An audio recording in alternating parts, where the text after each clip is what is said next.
So some of the joys of owning your own home is dealing with all the stuff that breaks.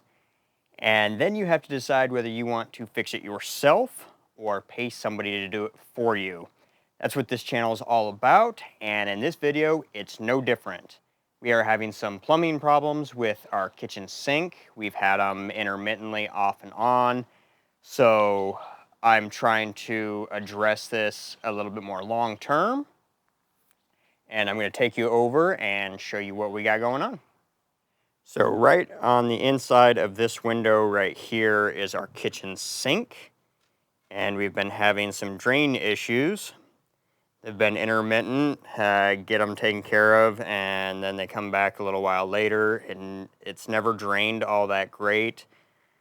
What I've wanted to do is just to go and trench around this way, come around this way, all the way across the backyard, and probably somewhere right about in there, tie it into the main sewer line. It's probably about 80 feet of digging. That's not really what I'd be concerned about because my ground is actually really soft, which is not typical for Phoenix. My concern would be tying into the main line over there using rubber couplings and hose clamps. I have this eucalyptus tree growing in my neighbor's yard, and I'm sure that roots from that thing go clear into my front yard because that thing's huge. So I just haven't done that. Another nice thing, if I were to do that, I'd put another clean out right here, and then I could just dump from the trailer, which would be really nice. But what we're going to do, because that would be a whole lot of work, I think I have found the main source of the problem. So my house was built in, I think, the late 50s or early 60s. I don't know for sure. I can't remember. So the drain line is somewhat old. Before I bought the house, they replaced the main sewer line, but this one, they did not. So you can see, I don't know how well we can see in here, but the pipe right here, it's metal, so it's cast iron, I believe, or maybe I don't think it's galvanized, but I think it's cast iron. Surprisingly enough, it doesn't look too bad. The inside of it does have some corrosion, which is not surprising, but surprisingly, it doesn't look too bad. So I'm not going to try and replace that today. This is where the washing machine connects, and then over here on this side is where the kitchen sink would come in. So a while ago, I had to replace the vent line. I dropped one down from the roof. It's a new piece of ABS, so I did have this section of the wall cut out, and I just knocked it back out. I filled it with foam, and then I put mortar over it and kind of blended it in with the block. It didn't look perfect, but it didn't look horrible. I'll have to do it when I put this all back together. So this is what we cut out. That piece was kind of going off to the sink, over to that side. And then this side it went over to the washing machine. These are actually copper pipes, and then all of this is cast iron. I don't know what they're doing. Then there was some like reducing couplers right there. It goes down into a 2-inch line. That's like 1.5-inch line up there. That goes down to a 1.25-inch line that way. Yeah, it's all over the place. So what I determined, first of all, this clean out was a pain to use. So we're gonna solve that problem. And then when I looked down inside here, when I would run a snake inside there, I had issues. I don't know if we're going to be able to get this, but let's try. So I don't know how well you can see that. What happens is there's like kind of a wall right in here. So there's no like nice sweep like newer piping does.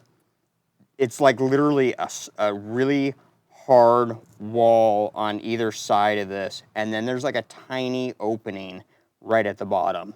It gets really small down here. So when I'd run a snake in here, it would just hit that hard wall. And I'm like, am I hitting a hard clog that I can't push through or what? so it wouldn't turn and follow the drain in order to unclog the blockage, which is in this area right here. So I'm like, you know what? I'm just going to go ahead and cut it out. The other day I had Flush King come over because they were at a neighbor's house. They came over to see if they could do anything. I was hoping that we could stick a camera down the drain to see what was going on. He never even suggested or said anything about it. He tried running the snake from this clean out, which was right here. Tried running it down. There was nothing. Nothing came up. Nothing changed. Then we went inside and tried running the snake from inside. That's a whole nother mess, but we'll get there in a minute. Tried running it from there. He was running into the same thing. He ran into that wall, as far as I know, or it could have been the bends. There was literally 3 90-degree bends, 3 hard 90-degree bends inside that we're eliminating. But anyway, couldn't figure it out. Didn't take care of my clog. Charged us $250, and then gave us an $11,000 estimate to do exactly what I was saying and run the pipe all the way around the house. I'm not paying $11,000 for something that I can do myself.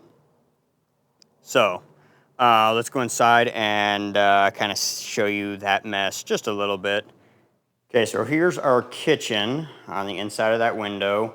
Have to have the dishwasher pulled out because what would happen is the drain kind of went back there, made a hard 90, went that way, then came through the cabinet, came over here, made another hard 90 going towards the wall, and then there was that final hard 90 in that copper pipe going out over to the drain. So that was really stupid. So I'm gonna have to dig a whole bunch of this. I gotta dig a whole bunch of this foam out, and I gotta cut some more on the other side so I can just run a long pipe with a nice sweep in it. I'm also running mostly 2-inch pipe. So the pipe that's coming in this way, that's gonna be 2-inch now instead of the 1 1/4 that was there. And there's gonna be fewer bends.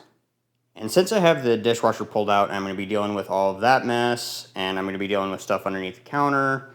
I'm going to deal with another issue that I've also been having in the kitchen. It takes forever for hot water to reach the kitchen sink. It's mostly because of the amount of lines between the hot water heater and the sink. So it would take quite a while. And the dishwasher is also hooked up to the hot water line. But the thing is the dishwasher's not pulling anywhere near enough water for hot water to be hitting those lines. So it's going to make the dishwasher work harder and make my hot water heater kick on, and it's not even using it. So it's just kind of putting more wear and tear on my water heater unnecessarily. So part of that problem is kind of self-induced. I installed a tankless water heater right up there. The water heater used to be located in this corner. I had a 40-gallon tank water heater right here.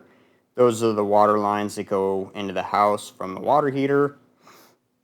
So what I did, you can still see the hole that I have yet to patch because I need to redo this whole ceiling because it's still got popcorn ceilings. Anyway, so I just tied right into there, and I brought the lines up through the attic and then dropped them back down to connect to the water heater. The reason I did that is because these vents for the water heater are double walled. They're special vents. So the inner is an exhaust, and then the kind of like a outer layer is the intake. So it's got a double walled pipe, and their special pipe, and it was going to cost a couple $100 extra in order to go straight out and go out the roof instead of using just a 90-degree and going straight out the wall. This was a cheaper option. It was also an easier option because then I didn't have to mess with the roof, but it made I I ended up using longer water lines. So that's part of the problem. Okay, so how we're gonna fix that, kitchen's there, water heater's there. We're gonna do the same thing that I did for the washing machine, and the washing machine hot water line used to be, well, I mean it is, it's right back in this hole. What I did is I just capped it. The red PEX pipe back in there is the hot water side. So what I'm gonna do, and I already did it for the washing machine, I just tapped directly off from there. So it's coming right off from the water heater for the washing machine. We're gonna do the same thing. We're gonna put like a T right there and go down, and we're gonna run a hot water line behind the washing machine, through the pantry, behind the dishwasher, and right underneath the sink, so that we can have hot water sooner and hopefully save some water. Since I have everything torn apart, we're going to do that today too. I'm not going to bore you with all the installation. I'm going to go ahead and do it, and then we'll get, once I get it done, then we'll do a walkthrough. So it's been a pretty long day. It's 7 p.m. and I started working on it at, I don't know, 10 or 11. Haven't eaten anything all day because if I stop to eat, I will lose motivation. But here's what we got. So we got the new drain installed. We have the water line run in, the hot water line run in. Yeah, it looks kind of weird, maybe a little janky. There's two valves. One of them is not, this one's not hooked up. This is for the dishwasher. I haven't put it back yet, but I just have to do that when I put everything back.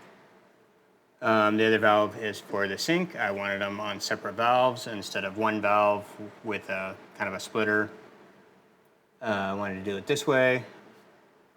This is for our RO system. It's tapped off from the RO system that's in the garage for my fish tank.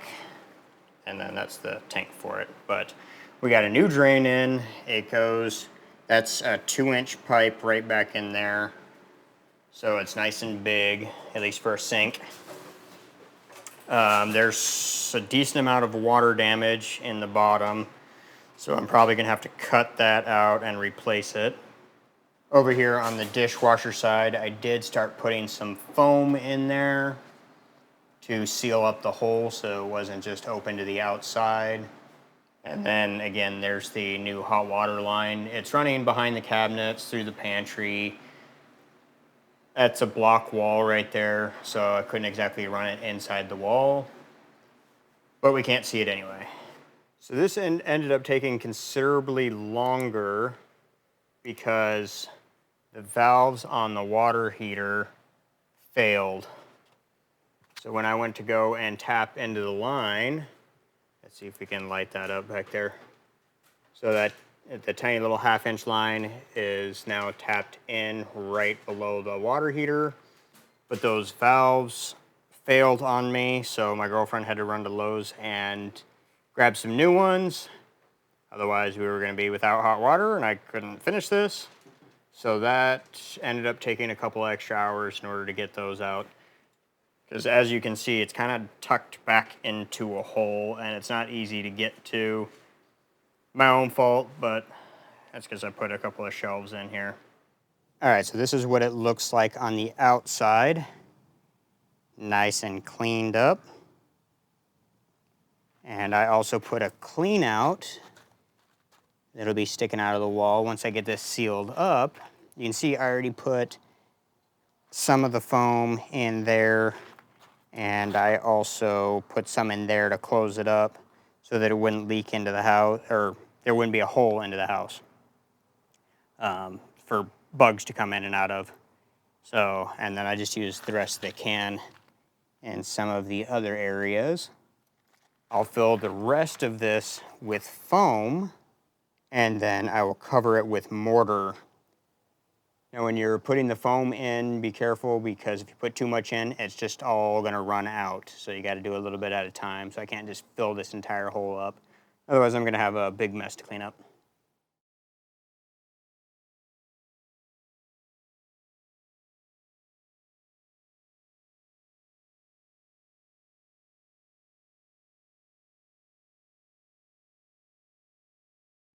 So I got it all foamed up. Then I put some welded hardware cloth over it to have something to have the mortar and sand mixture to adhere to. Otherwise it was just falling right out of the wall. So I put a little bit of screen in there and filled it in with the mortar. It was a mixture of sand and mortar. And then I used a tool the same tool that you use to kind of like groove these. My wall looks terrible because there's not enough mortar in there. I don't know why they did that, but that's what I used in order to put the lines in this. And then once it's painted, you'll hardly even be able to notice it. But I think it turned out pretty good. I just got to paint it now. I used a sand and mortar mixture to give it some texture to try and blend in with the block a little bit more. The first time that I sealed this up, I didn't use any sand. I just used mortar, and it didn't look as good. I actually think it looks better this time than it did last time because it has some texture that kind of goes along with the block a little bit better. It started to get a little warm sitting here in the sun while I was doing it. I had the sun beating down on the back of my head. So my girlfriend was nice enough to come out here and stand with an umbrella to try and keep the sun off from the back of my neck. Yeah, it's still pretty easy to see where it was, but I think it still looks good enough. I'm fairly pleased with it. So I am definitely happy with the results. The sink is draining better than it ever has since we lived here. We had to put a couple $100 on the Lowe's card in order to do this. I think with everything, it ended up costing like $4 or $5, maybe $600. I didn't add up all the receipts, but that's because 100 of that was the valves that needed to be replaced on the water heater. So it definitely beats the $11,000 that I was quoted by Flush King, and it was definitely worth using my time to do the work myself. So thanks for watching on this one, and we will catch you guys on the next one. See ya.